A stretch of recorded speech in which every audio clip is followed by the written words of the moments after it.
Bueno, si ya vimos el video anterior de ósmosis y presión osmótica, vamos a resolver un problema práctico. Una de las aplicaciones de las propiedades de la medición de las propiedades coligativas es la determinación de pesos moleculares de sustancias desconocidas. En general, la presión osmótica se utiliza para pesos moleculares altos. Para pesos moleculares bajos se emplean otras propiedades coligativas como el descenso microscópico.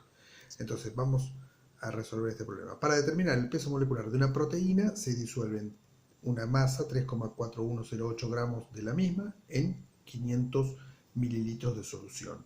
Se coloca la solución como indica la figura, es decir, en este recipiente que tiene un tubito largo para arriba, se coloca la solución de proteína.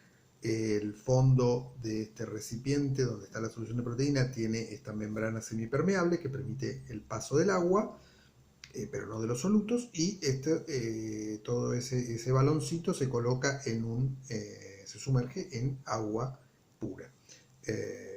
Inicialmente los niveles de agua en el tubito y en la solución, en el agua exterior son iguales, y como la fracción molar del agua acá es 1 y acá en la solución es menor que 1 y esta membrana semipermeable permite el pasaje de agua, entonces va a haber un flujo neto de agua que va a entrar a la solución, y eso va a hacer que suba el nivel de líquido.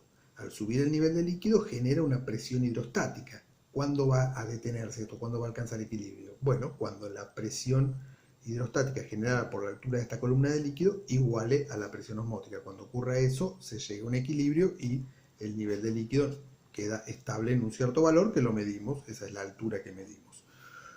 Muy bien, luego de un tiempo se alcanza el equilibrio con una altura H de la columna de líquido de 14,7 centímetros. Todo esto a una temperatura de 25 grados. Con eso tenemos todos los datos para calcular el peso molecular de la proteína. Bueno, las proteínas son moléculas, macromoléculas, moléculas gigantes formadas por la unión de varias unidades de aminoácidos y pueden alcanzar pesos moleculares muy grandes. Bueno, como dijimos, el equilibrio se va a alcanzar cuando la presión hidrostática generada por esta columna de líquido iguale a la presión osmótica de la solución. Bueno, la presión hidrostática la calculamos como densidad por G por H, y eso tiene que ser igual a la presión osmótica, que según la fórmula de Van Hoff es molaridad de la solución por RT. Y la molaridad es moles de soluto sobre el volumen de solución, o sea que sería la masa de soluto, la masa de proteína, dividido el peso molecular de la proteína y el volumen de solución. Eso es la molaridad, bueno, por RT, y eso es igual a densidad por G por H. O sea que tenemos todo para calcular de acá, despejar el peso molecular de la proteína. Vamos a usar, hay que ser cuidadoso con las unidades en este problema.Amos a usar unidades del sistema internacional. Las unidades fundamentales del sistema internacional son el metro, kilogramo y segundo. Y después las unidades derivadas, metro sobre segundo cuadrado, metro cúbico, joule, kelvin, etc.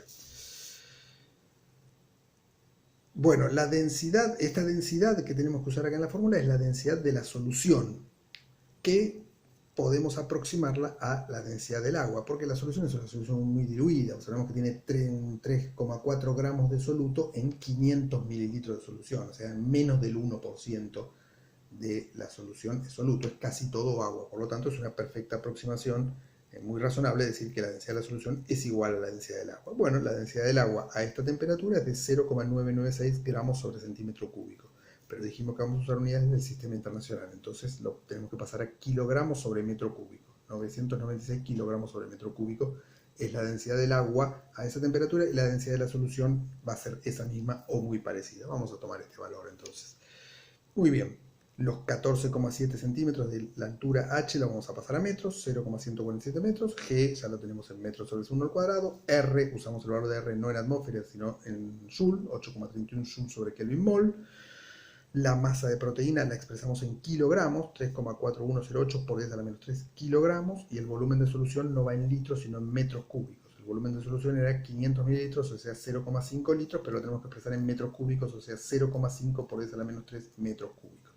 Así que ya tenemos todo entonces para simplemente despejar el peso molecular de esta ecuación. Lo pasamos multiplicando y densidad G y H los pasamos dividiendo. Así que nos queda que el peso molecular es la masa de proteína por RT sobre el volumen de solución, la densidad de la solución, la aceleración de la gravedad y la altura de la columna de líquido, todo con las unidades apropiadas. Entonces nos queda 3,4108 por 10 a la menos 3 kilogramos es la masa de soluto, por 8,31 joules sobre Kelvin mol es la constante R, 298 Kelvin la temperatura, 0,5 por 10 a la menos 3 metros cúbicos es el volumen de la solución, 996 kilogramos sobre metro cúbico es la densidad del agua, y a la cual decimos que la densidad de la solución tiene el mismo valor, y 9,8 metros sobre segundo al cuadrado la aceleración de la gravedad, y 0,147 metros la altura de la columna de líquido. Bueno, haciendo la cuenta nos queda que el peso molecular es de 11,77, observemos que nos da en kilogramos sobre mol, que no son las unidades habituales en que expresamos el peso molecular, las unidades son 11.770 gramos sobre mol. Ese es el peso molecular de la proteína. Como dijimos, las proteínas tienen pesos moleculares muy elevados. Bueno, ahí vimos cómo podemos entonces aplicar la medición de una propiedad coligativa como la presión osmótica para calcular el peso molecular de un soluto desconocido.